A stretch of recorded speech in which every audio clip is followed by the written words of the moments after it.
Welcome to Confessions of a Cyberpsychologist. Today I am chatting with Stephanie Jeans about online sexual deviance and addiction. Stephanie is a psychotherapist and a clinical supervisor who specializes in online sex addiction and compulsive sexual behavior. Welcome, Stephanie. I'm so delighted to have you on board. Appreciate you having me here.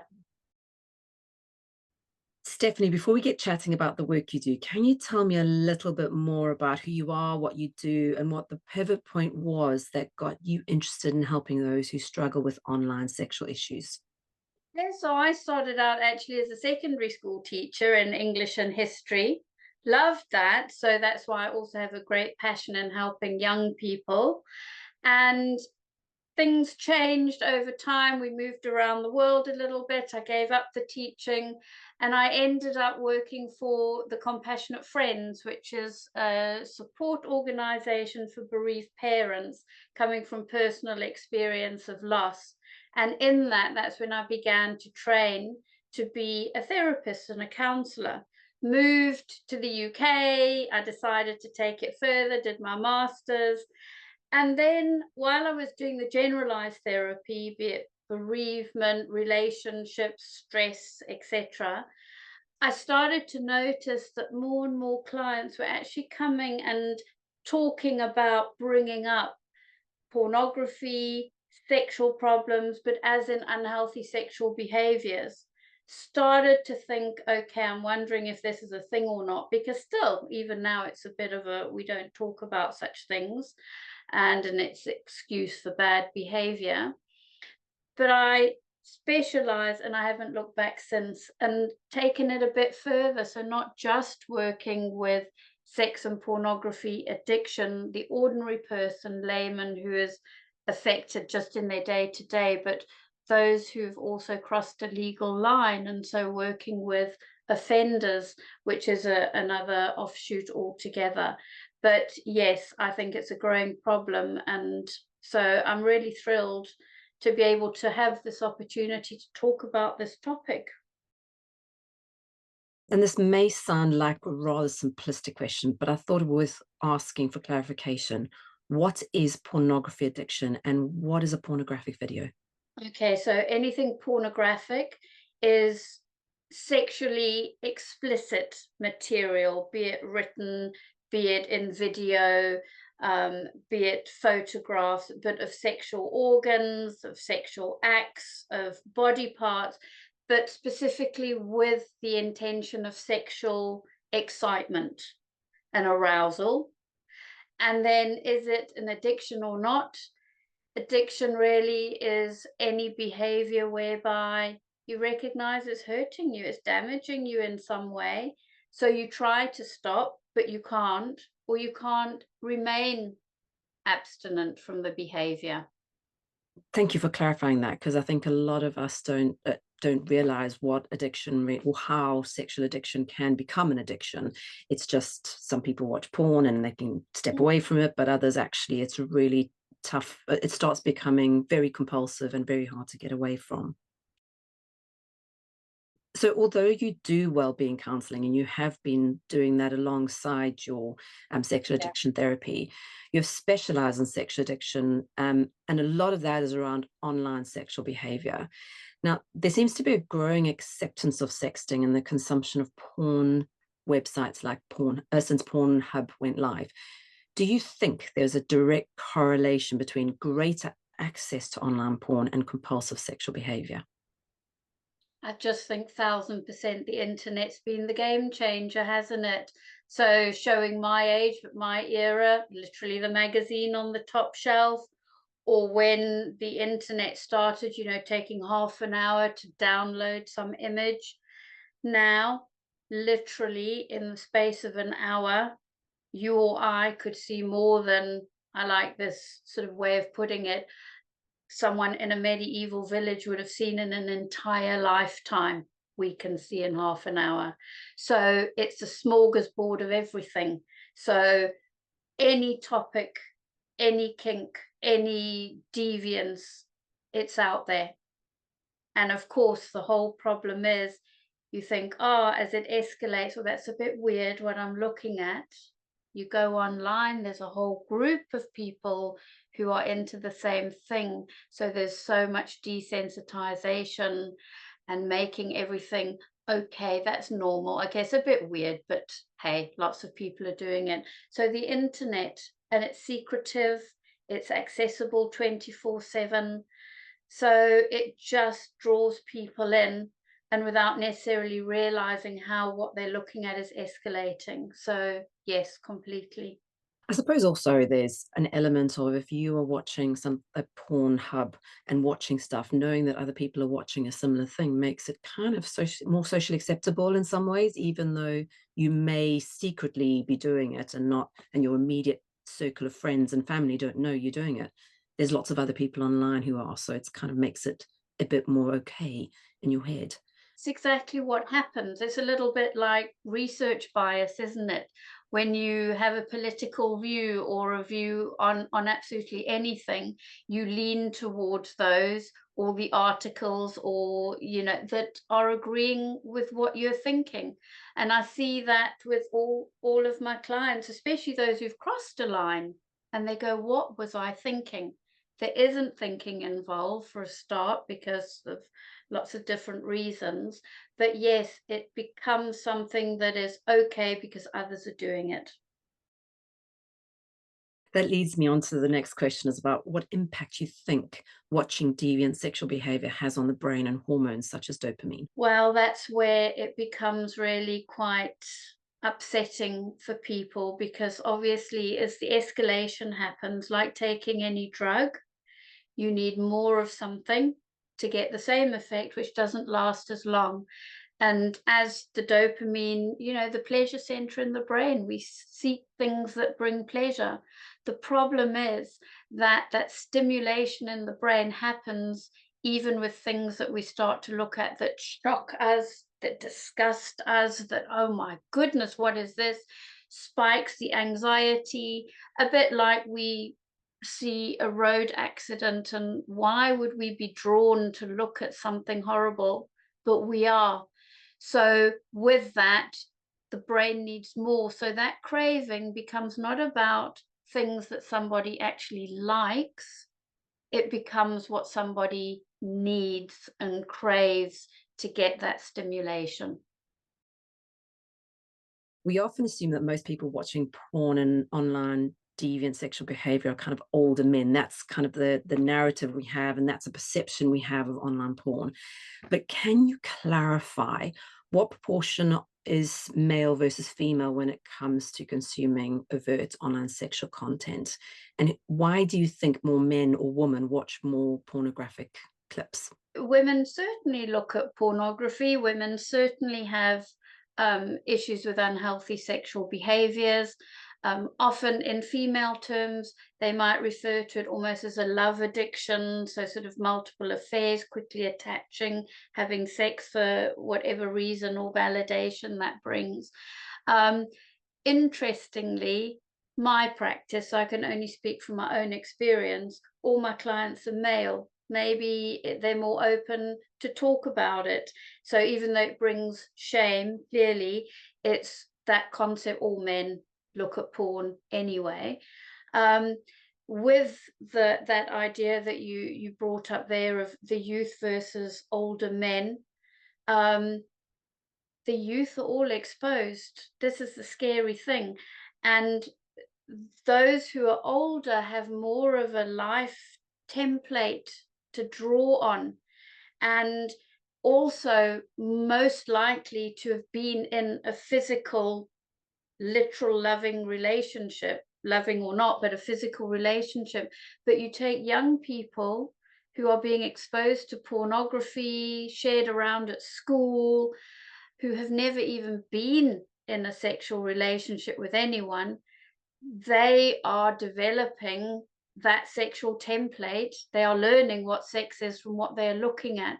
So, and they don't have as much to fall back on. They don't have that life experience. So although older people, yes, can say they've had access to porn all of their lives, when we come back to what we were talking about earlier, with the internet being the game changer, somebody, who's grown up and never not known the internet or access to the internet has a totally different sort of view of what they're looking at. And about what age do children generally start watching porn? So to generalize, I would say probably as they head off to secondary school, get their smartphones, so 11ish. But there's so much evidence of 7, 8 year olds being exposed.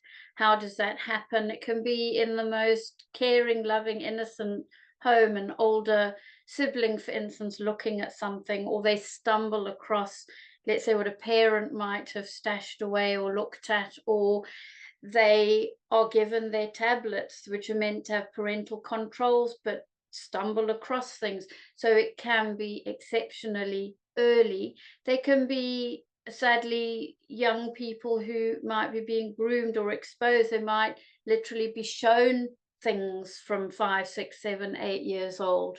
And so it can develop. So it's hard to put a generalized age, but I would say from secondary school, but it can be so much younger.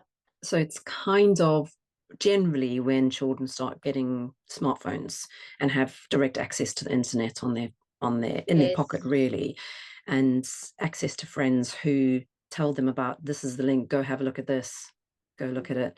And I suppose as anyone, as you say, if you stumble across something, whether it's at home or with friends at school, children are Exactly. curious and they want to, yeah. I think that's a really great word you've just used, curious. As human beings, we are curious. We are wanting novelty, and that's the problem. So even as the well-established, healthy adult with great sort of sexual views, as it were, we are curious. We see something, we want to know more. What else could there be out there? So if you even look at our TV programs, that how they've progressed in shocking stories or special effects, you can't imagine that if you were to take that back 20, 30 years. So yeah, we love novelty and we are so curious. Do you have any advice for parents who may be worried about their children accessing this type of material, or kind of how to try and restrict that access? So obviously parental controls, bearing in mind young people can be determined just like anyone can be, and they can get around certain things. Even for example, I've heard of kids putting in search terms in foreign languages, for example, trying to get around what they're looking for and get it through.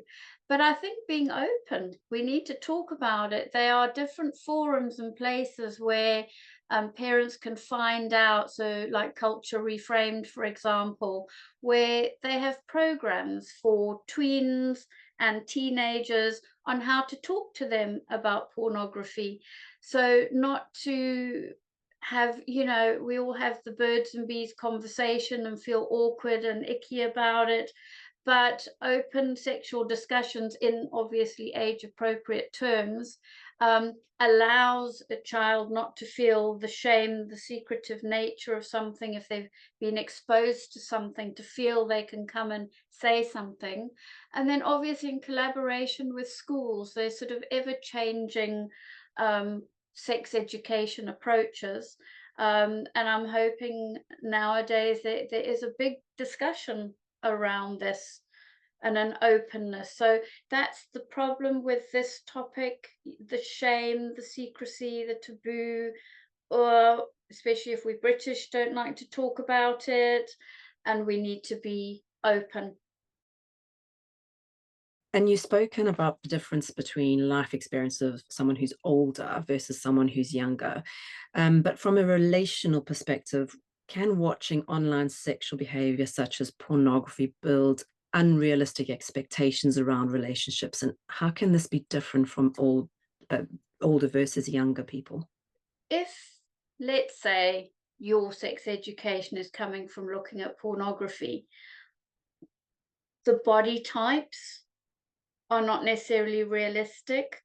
The organs, so let's say the size of a male organ, is nobody watching it is going to be thinking that there might be many takes to see that people can just keep going for hours on end.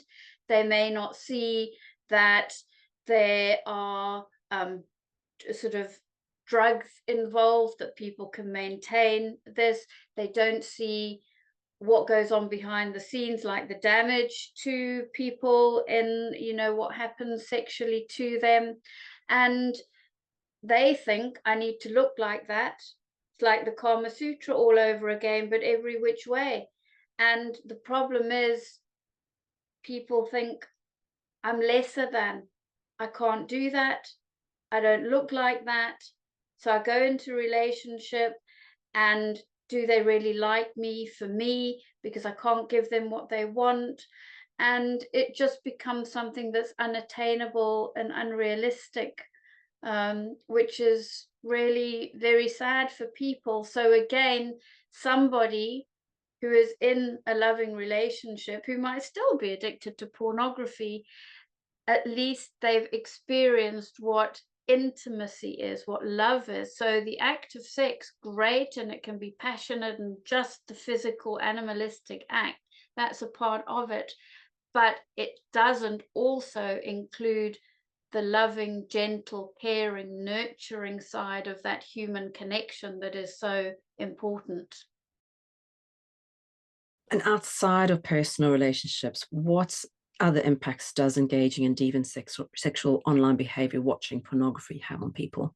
So it can be many and varied, but so let's say a person might lock themselves away in their rooms, turn down social engagements because they would rather be looking at things online. So they lack that connection with friends necessarily. That leads to sort of a depression, a social isolation, feeling quite anxious. A lot of people stay up late into the night. Another hour goes by, so they're very tired. So their concentration, school, work performance falls by the wayside. Mood is going to be affected when you're tired and feeling shamed and feeling grumpy. Can be things like physical health, as in performance issues, erectile dysfunction, inability to orgasm during sex because it's just you don't have that super stimuli on the brain. Money, people might be spending money, for example, on escalating to webcams or visiting sex workers, for example. Work, some people, poor concentration, or find they are distracted and will lose work by going, let's say, to the bathroom because they're going to look at pornography and masturbate, for example. So there's a myriad sort of offshoots, and people often don't realize how they're being affected until they actually stop for whatever reason they've decided to stop, if they've been caught or there's some accountability. Um, One of my favorite books, Gary Wilson, who talks about your brain on porn, he does a lot of case studies and interviews people who have sex addiction, and specifically porn. The reason I mention porn quite a lot is because it is almost like the crack cocaine of all sex addiction. And he talks about something termed the resurrection of the guys, that when they stop looking at pornography, it's almost like this fog and haze and weight lifts off a person, and they become more present and more engaged and more interested in the moment and the people and the situations and activities around them. And you mentioned shame as one of the consequences of looking at porn. And I'm guessing that part of that shame has consequences in terms of there's constant thinking about what you've done, and being in a situation is there's a lot of thinking in the shame, and how do I cover that up, and how do I keep people from finding out what I'm doing? So, and I'm guessing that has an impact on life, but also on work, in a work situation, in terms of if I'm trying to get stuff done, and I'm constantly ruminating about this one thing that I'm ashamed about, I can't actually focus on the thing that I'm really meant to. Completely. And so, to clarify what shame is and what it does to us, we all carry shame to a greater or lesser extent. Guilt, for instance, is I've done a bad thing, so I'm feeling bad about that activity or thing. But shame is I'm bad. I'm inherently bad. And shame makes us very small. That's where we can't look people in the eye and we want to avoid. So if we're carrying shame, we can't engage effectively with people around us. So, yes, at work, what does my colleague do? Do they know what I've just been doing, do you think? People who are really upstanding members of the community, involved in their churches or in volunteer work or in anything. And there's that idea that they tell me so often, oh my goodness, if people around me knew what I was doing. The family man loves his family and his children and his life. If only people knew what I was actually doing. And that's what the shame is. It creates a disconnect with other people. It makes us want to be small, to hide away, to not engage. And there's obviously at some point, some people go from just exploring online sexual deviant behavior, but actually going to a point of crossing the line to something that's illegal. So, how does engaging in therapy help someone who feels like they've lost control of the online sexual addiction? What needs to happen is that's this discussion, that's the whole topic. People need to know there's help out there. And a lot of those clients of mine who have crossed a line, they said if I'd had help earlier, but I didn't know where to go. I was scared I was going to get into trouble. So there are a lot of movements these days. So Stop It Now, Lucy Faithful Foundation, some very amazing initiatives, and you're helping that person to understand their behaviors. So, with offenders, with anybody with any addiction, it's a combination of the psychotherapy to understand why you have that relationship with the behavior. So, yes, the alcoholic is not drinking the vodka because they're thirsty. What is it fulfilling or giving them? So, understanding that. So, it's going to be potentially trauma issues, attachment issues, and obviously in this opportunity. Then alongside that, it's the day-to-day stresses, what goes on, because what goes on become your triggers for that escape into that unhealthy behavior. And then, of course, tools and strategies to help somebody put something else in place instead of the default turning to lose themselves in the online world. And you mentioned kind of alcohol addiction as well. And I think I'm assuming that with something like porn addiction, especially online porn addiction, when you are going into the bathroom because you kind of want to have a quick look at porn, it's slightly different from alcohol addiction.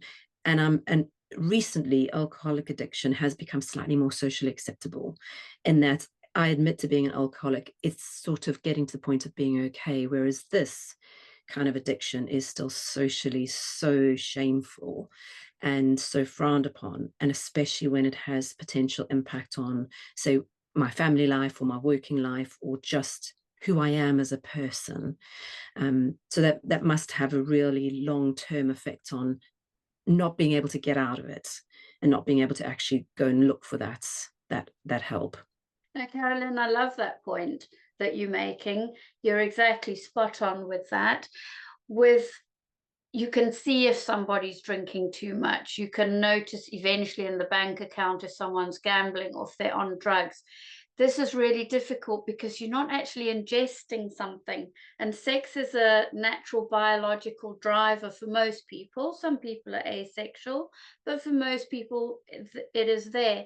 So to tell a virile young person, for example, this sex is not good. How do we sort of tone down the sexual side of you? It's just not realistic. So there's nothing you can cut out. You can live without the drink. You can live without the drugs. And it's the same with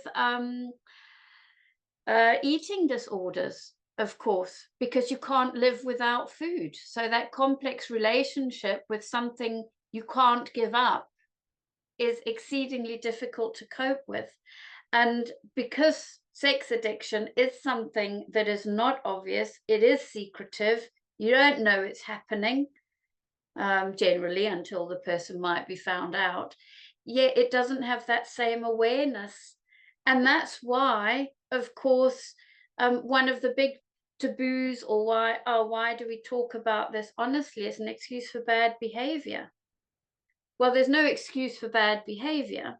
You know, the person who kill somebody because they're drunk or drug driving, that's not an excuse for the bad behavior. However, if you can take it as some form of compulsive behavior that the person is struggling to give up, you can then try and work with that side of things and understand it more of an illness, as it were, as opposed to, oh, there's no excuse for what you're doing, so therefore I don't want to hear about it. And you mentioned about food addiction, and because you can live without alcohol, but you can't live without food. And I think also where this is really tricky is you can't live without technology because it's such an integral part of our day-to-day lives. So we can't give up our mobile phone because we need to do banking, we need to talk to people. So that's really tricky, I think, probably to give up that behavior because there's always a phone in your hand or in your pocket or nearby. So how do you actually get over that stuff? And it's almost like gaming addiction. You need technology. So how do you get over that impulsive behavior? That's really tricky to do. It's harder to do, I think, than It's a nightmare, isn't it? So what people try and do is, for example, come off things like social media, which, so X, for instance, can take people down very many rabbit holes, or certain apps like Reddit. So to try and stay away from things like that. But for you, Carolyn, as a cyber psychologist, this is your area. So, in fact, I'd love to know what you would say to that question, because it's you can't live without the internet unless you are off grid, which for most people is not feasible or desirable. Yeah, I think it's probably similar to gaming addiction, although it's different types of behavior. I think, as you were saying before, is that there's something inherent that keeps you going back. So it is about trying to figure out what that is and try and get self-regulation techniques and tools and strategies in place that help you to stop doing that behavior or have help. And gaming addiction is slightly more socially acceptable than pornography addiction, but it's still through the same mechanism of technology, of a smartphone, of a computer, of the internet connection. And it's a really tricky thing to give up because you're constantly with a phone in your hand. And it's the same with, I guess, a social media addiction. It's just, how do you get over this? It's not easy. It's much tougher than giving up alcohol and much tougher than giving up cake. It's Mm, really hard.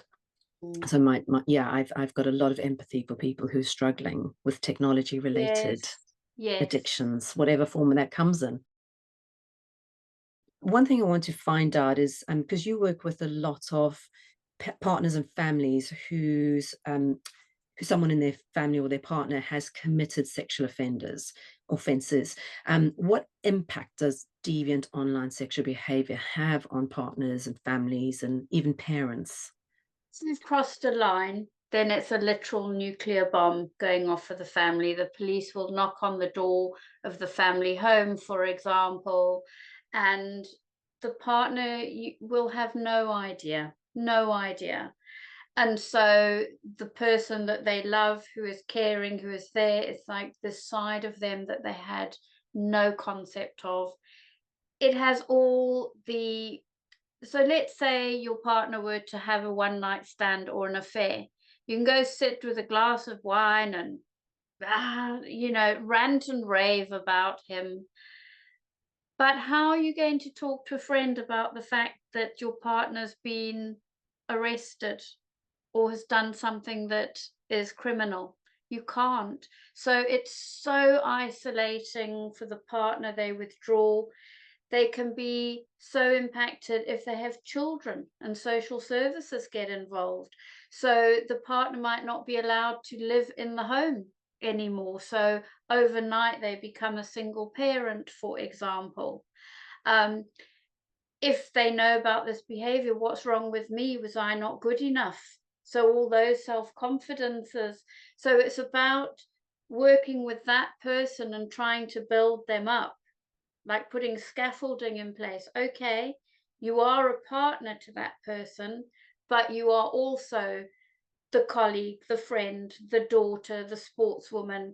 So to try and help them retain their sense of identity. But relationships can break down. Obviously, I can't be alongside you with what you have done. Or they may choose to stay with their partner, in which case they can really open themselves up to people saying, "What's wrong with you? That's how disgusting that you are colluding and you are staying." But of course, it's not black and white. There's so many reasons for any decision a partner makes, but it is just devastation, absolute devastation. There is support out there. So, for instance, groups like Axe Fast is for the families. They can go and get that support, seek counseling. But yeah, it's just very, very devastating. That's a good point you made about if someone has an affair, versus someone who watches online porn and kind of crosses over to it's a deviant behavior, or even if they just watch online porn, there's so much shame around it that it's like not socially acceptable to have an affair, but we talk about it a lot more. It's okay. Yes, yes. You can go, as you say, have a glass of wine with a friend and rant and rave. But how do you go to your friend and say, well, actually, my husband was doing online porn? Because it's not even a physical thing, it's a visual thing. So you can understand why people kind of clam up and can't share anything, because it's this, even as the partner of someone who's engrossed in they're watching the online porn, you have to carry the burden of that shame as well. That's right, you do. It is an associated shame. And so, as you say, even if someone has not actually done anything against the law, but things have escalated, let's say, to webcams and messaging and talking to or visiting sex workers. I have partners who come to me and they've found out because they've developed some sexually transmitted disease. And where did that come from? And it comes out, of course, that their partner has been with somebody else. So, yes, the ramifications are huge, and that shame, I can't talk about it, I'm alone, really affects their mental health as much as their partner. As part of your work, you've developed an online workshop for therapists, and those who are interested in finding more about online sexual deviance. Can you tell me about this workshop and how someone can sign up to participating in it? Yes. So it's on Udemy, and it is a CPD for any mental health professional, anyone working in and just wanting to know more about the topics. So I cover obviously what sex addiction actually is, how it manifests, how it impacts somebody, how to work with it, how to treat it. But in addition to that, I talk about partners and their pain and how to work with them. Chemsex, which is part of sex addiction, pornography. I have a section on working with those who have crossed a line. I have a whole section on the therapist and or mental health professional with their self-care, etc. I have fabulous contributors. And in fact, I'm delighted to say that you are one of my contributors. So every module, I have somebody saying something, and you are in module 2, which is around pornography, and you talk about young people and their addictions and devices and how they may be affected. And that is a very powerful piece. So, yeah, very excited. And that can be found, as I say, on Udemy, and you get a certificate at the end. So it is, recognized continued professional development. And so it's when you want to just know a bit more about a topic, but you don't want to do the whole big specialist thing, but you want to find out a little bit more.